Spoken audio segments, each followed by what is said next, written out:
हाँ, वहाँ पर अधिवक्तागण हैं, वो न्यायालय के सामने अपनी बात रखेंगे। कितना आज का दिन महत्वपूर्ण मानते हैं? देखिए, हमारे लिए तो हर दिन महत्वपूर्ण है। तो प्रमाण है वो सब है ही हैं, वो सब वहाँ रखे जाएंगे। स्वामी जी, अगर पक्ष में आता है, अगर पक्ष में नहीं आता है तो आगे कोर्ट में भी जाने की तैयारी भी है। ये तो नियम ही है कि जहाँ तक रेमेडी होती है वहाँ तक व्यक्ति जाता ही है। मेडिकल रिपोर्ट में एवं सोशल की पुष्टि नहीं हो रही। बात यह है कि मेडिकल रिपोर्ट क्या आती है, उसमें हमारे संलिप्त होने की बात कैसे आ सकती है।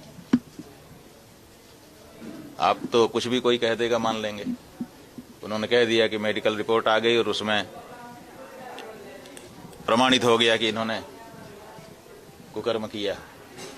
ये वक्तव्य हो सकता है, लेकिन आप भी जानते हो, सब जानते हैं कि एक तो इतने दिनों के बाद की गई मेडिकल रिपोर्ट का कोई मायने नहीं, और दूसरे अगर मेडिकल रिपोर्ट की गई होगी, मेडिकल हुआ होगा, मान लो कि उस बच्चे के साथ ऐसा कृत्य कभी हुआ हो तो वो निकल करके आ सकता है, लेकिन किसने किया इसके लिए तो अभी बड़ी मशक्कत करनी पड़ेगी, क्योंकि जो बच्चा हमारे पास कभी आया ही नहीं उसके साथ हमारे नाम को जोड़ पाना ये इतना सरल नहीं है। तो आपको क्या लगता है जो बच्चा आरोप लगा रहा है उसको और उसके परिवार वालों को भी अपनी गिरफ्त में रखा होगा? गिरफ्त में क्या, बाकायदा खतरा भी होगा उस बच्चों को? वो तो उन्हीं के साथ रह रहे हैं। पुलिस ने भी कभी नहीं कहा कि बच्चे को जुवेनाइल बोर्ड में भेजो। बच्चों के माता पिता ने भी नहीं कहा कि हमारे साथ रहे बच्चा। बच्चा उन्हीं के साथ क्यों है?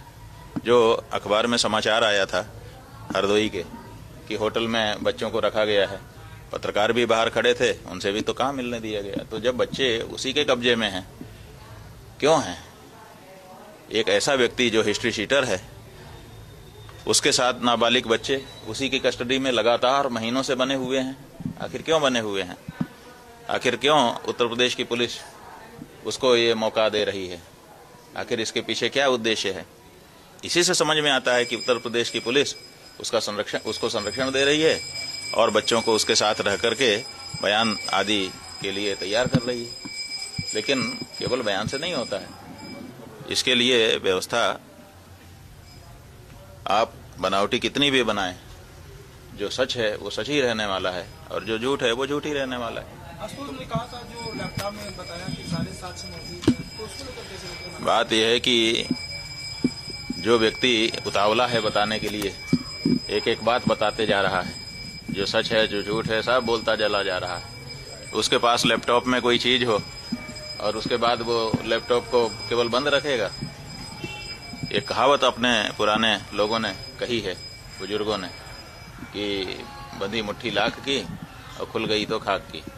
वो लैपटॉप जब तक बंद है तभी तक आप लोग उस पर कयासबाजी करके महत्व दे सकते हैं। जिस दिन वो लैपटॉप खुला पता चलेगा कि इसमें कुछ है ही नहीं। महाराज जी, नार्को टेस्ट की भी मांग कर सकते हैं आप? बात है कि नार्को टेस्ट जो है अगर वो सच को जानने के लिए जरूरी है तो बिल्कुल होना चाहिए। इसी तरह से जो भी और तरीके हों, हम तो अभी सब तरीके नहीं जानते हैं कि सच को जानने के कौन कौन से तरीके हैं। जो भी तरीके हों उन तरीकों को आजमाया जाए और सच को सामने लाया जाए।